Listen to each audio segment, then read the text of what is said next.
Suami Reza Gladys atau Mbah Mufid akhirnya buka suara terkait perseteruan yang melibatkan istrinya dengan Nikita Mirzani. Ia juga menanggapi tudingan yang menyebut pihaknya menggunakan buzzer untuk merusak reputasi atau nama baik Nikita Mirzani. Atau Mbah Mufid mengaku dirinya tidak ingin terlalu terbebani dengan tuduhan tersebut. Sebagai seorang suami, ia hanya berharap huru-hara antara Reza Gladys dan Nikita Mirzani segera selesai. Ia juga mengingatkan kepada siapapun yang menuduhnya menggunakan buzzer dapat membuktikan tuduhan tersebut dengan bukti yang jelas dan nyata. Sementara itu, terkait ketidakhadiran Nikita Mirzani dalam panggilan polisi setelah ditetapkan sebagai tersangka, atau Mbah Mufid berharap agar Nikita Mirzani dapat lebih kooperatif dalam menjalani proses hukum. Ia menambahkan di mata hukum semua orang adalah sama. Oleh karena itu, dirinya mengingatkan Nikita Mirzani agar lebih kooperatif dan memenuhi panggilan polisi. Reza Gladys juga menanggapi tindakan Nikita Mirzani yang sempat mempublikasikan rekaman percakapannya dengan Mail. Menurutnya, langkah tersebut justru dapat merugikan Nikita Mirzani.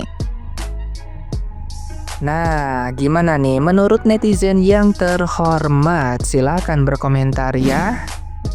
Mending kata gua sama dokter Gladys ya, si dokter muka berminyak, mending lu cabut laporan deh. Kenapa gua bilang seperti itu? Takutnya nanti lu dibalikin kayak seperti Tito Mahendra dulu. Tahu nggak? Tito Mahendra menjerai Nikita Mirzani. Pas dia bebas dia balikin si Tito Mahendra 2 kali lipat dalam penjara. Beneran deh, udah lu yang salah. Lu jual barang berbahaya, pakai jarum-jarum suntik segala. Eating. Nggak sabar banget sih. Sabar nape? Kenapa sih nggak sabar gitu ya lihat Nikita Mirzani Mawardi di penjerong gitu? Santai bos, yang punya masalah aja masih santai, masih kerja, nyari duit, masih berkumpul bersama keluarga tuh. Kenapa sesantai itu Nikita Mirzaninya? Karena dia tahu ujungnya bakal kemana. Aduh, ini anakonda. Anakonda lo lawan di penjerong udah berantem sama orang udah kurang apa coba. Dia mau ke ring mana juga dijabanin sama dia. Udah daripada lo pada panas-panas ya, udah kayak berbagai cara dilakuin biar Nikita Mirzani ini kayak terpojok gitu. Udah buang-buang waktu. Udah gue bilang mah, udah kan udah ditantangin sama Nikita Mirzani nih. Kita tunggu di pengadilan. Udah sabar, jangan kegabah ya. Nafsu amat tuh. Kenapa sih takut terbongkar ya? Orang kalau udah salah mah begitu emang. Kalau udah salah mah melintir-melintirnya banyak. Sabar, tarik napas. Ntar mendidih lo.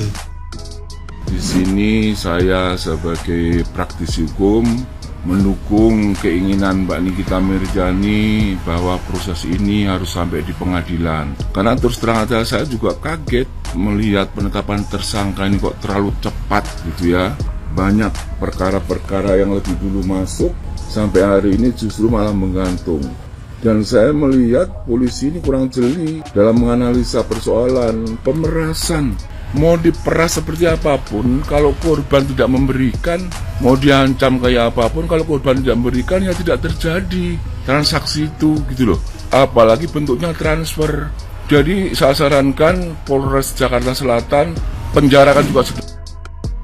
Itu dulu bahas NM kenapa tidak hadir panggilan, kenapa Anda tidak bahas. Saya sebenarnya tidak memiliki kewajiban ya sis untuk membahas hal-hal yang menurut saya terlalu mendasar dan tidak memerlukan analisis yang kompleks. Namun karena Anda bertanya, baiklah, saya akan menjelaskan berdasarkan pemahaman hukum yang berlaku di Indonesia. Satu hal yang harus kita pahami ya sis, bahwa dalam sistem hukum kita itu baik pelapor, terlapor maupun seseorang yang telah ditetapkan sebagai tersangka tetap memiliki hak-hak hukum, termasuk hak untuk menunda pemeriksaan dengan alasan-alasan yang sah. Alasan ini bisa bermacam-macam, misalnya seperti kondisi kesehatan atau hal lain yang dianggap relevan oleh penyidik. Sebagai contoh dalam kasusnya Fadel Bajideh yang dilaporkan oleh Nikita Mirzani. Nah, Fadel juga sempat kan beberapa kali tidak menghadiri panggilan pemeriksaan dan klarifikasi dengan alasan sakit. Apakah dengan demikian Fadel langsung dianggap menghindar dari proses hukum? Tentu tidak,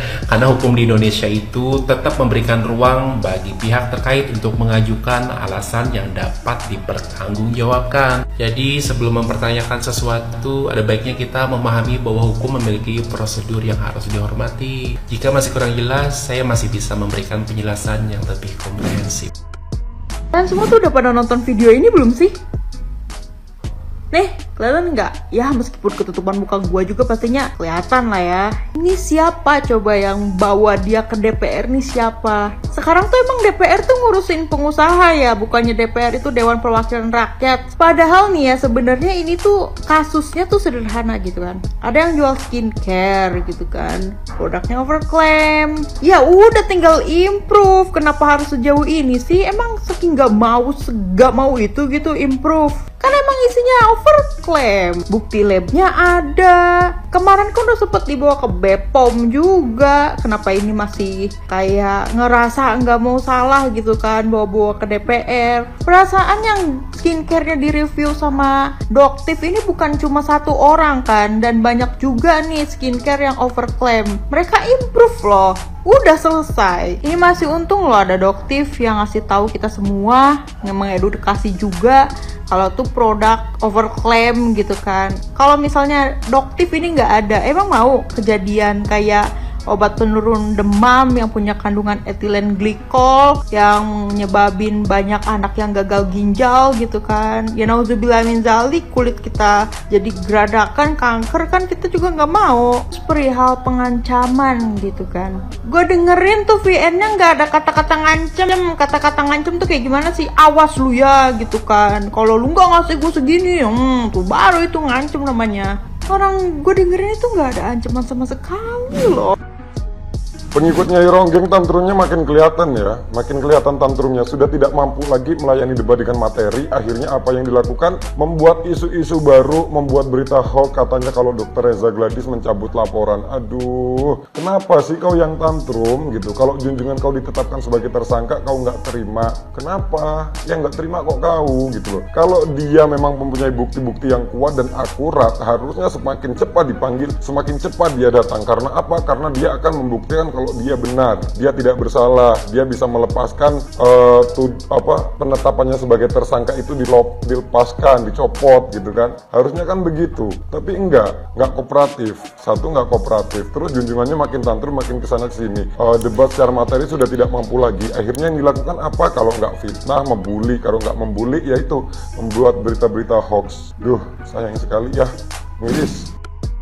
Nikita Mirzani kena karma. Dengerin sampai kelar kalau mau tahu gimana Nikita Mirzani yang biasa ngamuk-ngamuk sekarang malah kena karma balik tuh. Dulu dia nyerang orang di sosial media, sekarang dia diproses hukum deh. Dulu ngaku paling berani, sekarang harus siap hadapin hukum sendiri. You pikir dia cuma modal bacot? Salah, dia ngerti cara mainnya. Ngaku dia endorse tapi malah minta duit, itu pemerasan. Ngotot bawa kasus ke media, itu framing. Tapi sekarang hukum jalan tuh dan dia yang kena. Kenapa? Karena ada batasan antara gimmick sama kriminal. Dan kalau lu kelewatan, hukum gak bakal peduli seberapa viral you. Ngaku endorse, minta miliaran, dikira bisa menang.